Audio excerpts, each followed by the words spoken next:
જાણીતા અભિનેતાની ધરપકડ, હત્યામાં સંડોવણીનો આરોપ, યુવકને મારી નાખી નાળામાં મૃતદેહ ફેંક્યો। બેંગલુરુ પોલીસે એક હત્યાના કેસમાં પ્રસિદ્ધ કન્નડ અભિનેતા દર્શન થુગુદીપની ધરપકડ કરી લીધી છે। આ મામલે દર્શન અને અન્ય 9 લોકોની ધરપકડ કરવામાં આવી હતી। તેમની પૂછપરછ હાથ ધરાઈ છે। પોલીસના જણાવ્યા અનુસાર ચિત્તાદુર્ગ વિસ્તારના રેણુકાસ્વામી નામના યુવકની હત્યા સંબંધિત કેસમાં આ ધરપકડની કાર્યવાહી કરાઈ હતી। પીડિત રેણુકાસ્વામીનો મૃતદેહ રવિવારે કામાક્ષી પાલિયા નજીક એક નાળામાં મળી આવ્યો હતો।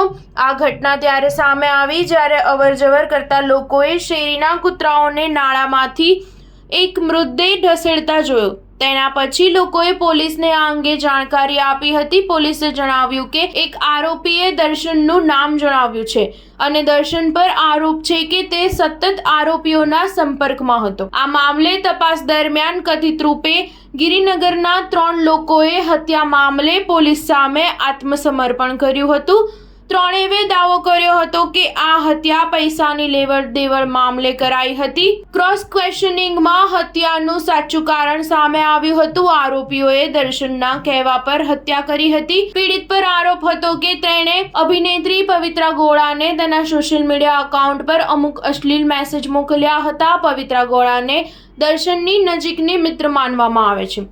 ઉલ્લેખનીય છે કે દર્શન કન્નડ સિનેમાના A-લિસ્ટર્સ એક્ટર્સમાં સામેલ છે। તે એક પ્રોડ્યુસર અને ડિસ્ટ્રીબ્યુટર પણ છે। મેજેસ્ટિક, ધ્રુવા, લંકેશ, પત્રિકે, ધર્મા, દર્શન, જોથેયલ, સારથી, ક્રાંતિ અને કાટેરા જેવી હિટ ફિલ્મો આપી ચૂક્યો છે। સ્ટાર ન્યૂઝ 7 હંમેશા સચ્ચાઈની સાથે।